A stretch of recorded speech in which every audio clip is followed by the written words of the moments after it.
Hi, welcome back. Now we're going to continue on the wings for now. We did this side from the top view down. Now what we're going to do is we're going to cut this portion out where it comes out like here, right here. And then we'll round things together. We'll do the bottom part first. Alright, so we're going to just chop that off.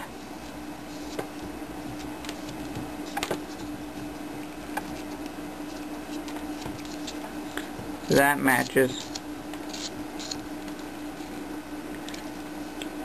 Yeah, I had to turn that around.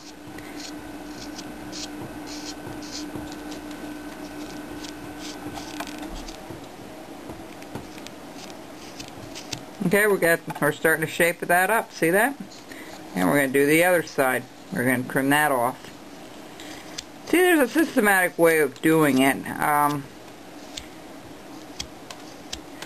I hadn't done one of these in so long, so I had to think it over a little bit how I could show it to you with more of a systematic way of doing it so you'd understand it.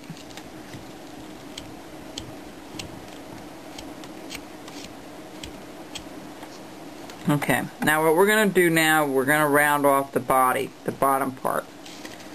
Alright, so what we're going to do too is we're going to cut this in a little bit right here, okay, and we're going to match it up here, round it off.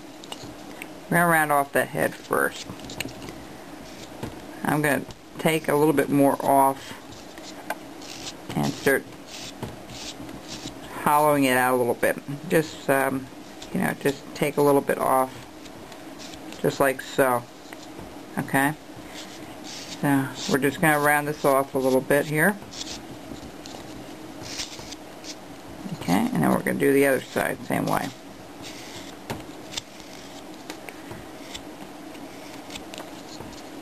And again, at the top here with the wing, you're going to push in and you're going to round it down to that. See, more of that wing's going to come out anyway. So we're just going to round this off.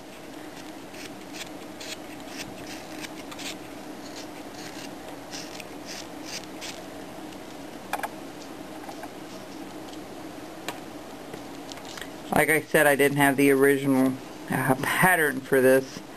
I should have taken one of my old doves that I had and put it on a copying machine. You know, years ago we didn't have those types of things like copying machines 28 years ago, so we had to do everything by tracing it out of a book or creating our own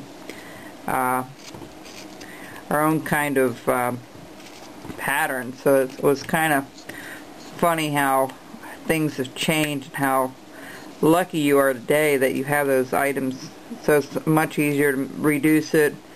I remember those old machines that you used to have a pencil on the end and you try to trace one thing, it would trace another. My goodness, I have one of them somewhere, but now you can go to a copying machine and you can make things larger or bigger. I did one for my church, a real big one like this style many years ago, and I think I did it out of a real big block of pine, and it was interesting, but I had to redo that pattern by hand. So, you know, there's a lot of advantages you have today that we didn't have years ago. Gene was right about that on his one video when he said, you know, you have a lot of knowledge and information at your fingertips nowadays with the internet, and you know, people willing to you know, show you new things. We're going to just trim this off a little bit, and we're going to keep working on this head until it's a little bit smaller. So what you do is you just go around and you keep going back and forth, and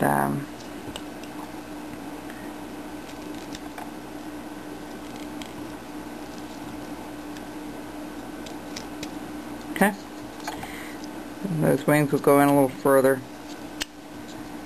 Alright, so just trim this up some more here. Okay, Now I'm going to start doing the rest of the body, because sometimes you need to do the rest of your piece before you can really see what still needs to come off.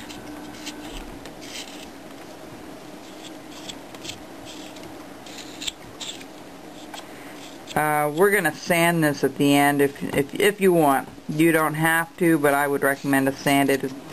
It looks a little nicer and a little smoother.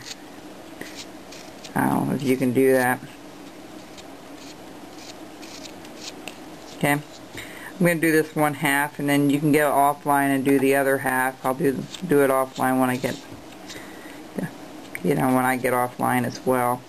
Over here on this side, what you want to do is you want to cut underneath. See a little bit. You want to cut underneath a little bit. And you just want to take this out. It's a little difficult there because that's kind of like a corner. Okay.